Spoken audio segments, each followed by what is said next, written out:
Hey, what you say? Welcome. It's a brand new day. I got all of these items on Amazon. Hey, welcome, and thank you for stopping by. This is the kind of crawfish that they have up north, but we also sell these down home in Louisiana. So I have 4 packs of these, but I'm only going to use 3 today. And the way I usually do it, what I do is take all the crawfish, pour them in my strainer, and I wash all of the crap off. The poop, that's the stuff you see on the crawfish. It's usually orangish yellow looking, and I just peel that off, rinse it off, and even though it's an extra step, it's worth it. But when I finish with my crawfish tails from washing them, this is what they look like. This is what I consider scraps.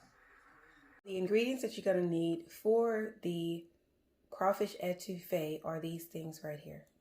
Okay, you're going to need some Cajun seasoning. You're going to need some chicken broth. I've already made it. You're going to need a couple of pounds of crawfish, washed and clean. You're going to need some celery, bell pepper, onion, garlic, and green onion to make it delicious. These ingredients here are so important. The more seasonings you use, that's where the flavor comes from. I wanted to point that out again. My broth is already ready, so this is going to be just a few moments.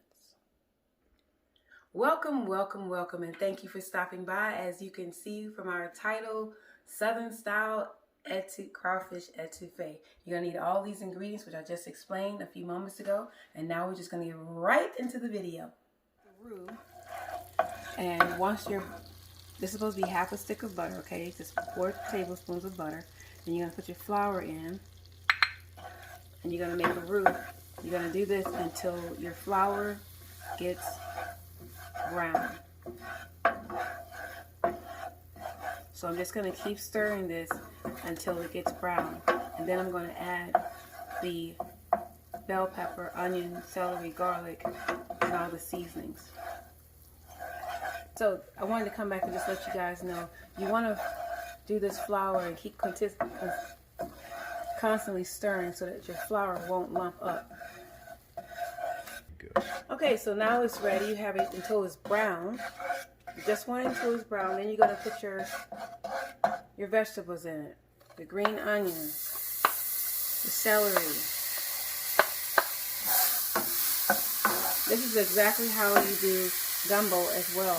You put all your vegetables in there and you get the vegetables nice.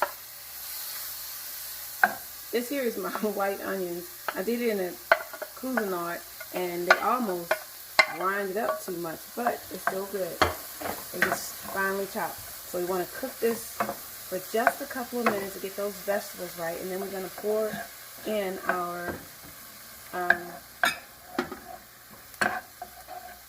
broth. So give me just a couple of moments. We're just going to cook this for about 3-4 minutes, and then we're going to add the garlic and cook 1 more minute. So I've already cooked it long enough, so now I'm just going to add the garlic, which is 2 teaspoons of garlic.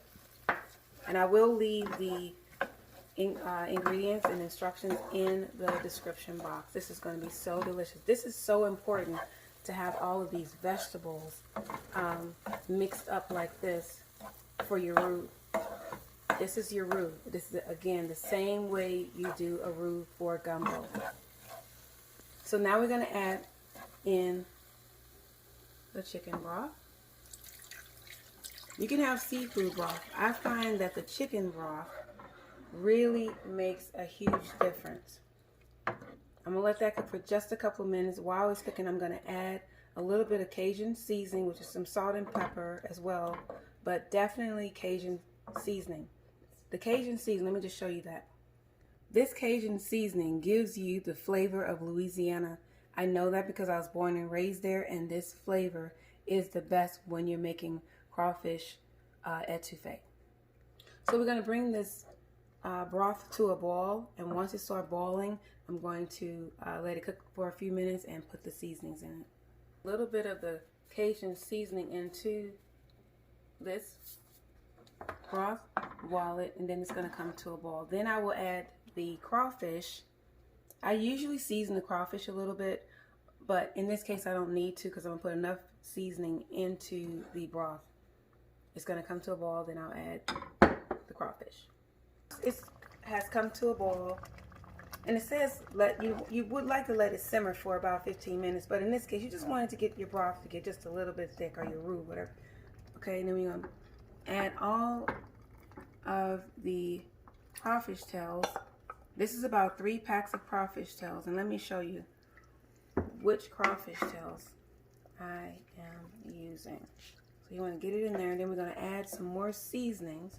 I'm sorry guys, I forgot to show you the crawfish. Give me one moment. There you have it, ladies and gentlemen. I will show you a end result with a bowl of rice with the crawfish on top. But there is your Southern style crawfish etouffee. Look at that. The aroma is delectable. It tastes delicious, full of flavor. Gonna have some corn on the side, rice, garlic bread. Bon appetit, or should I say, that's how you do it, chef. So here we are.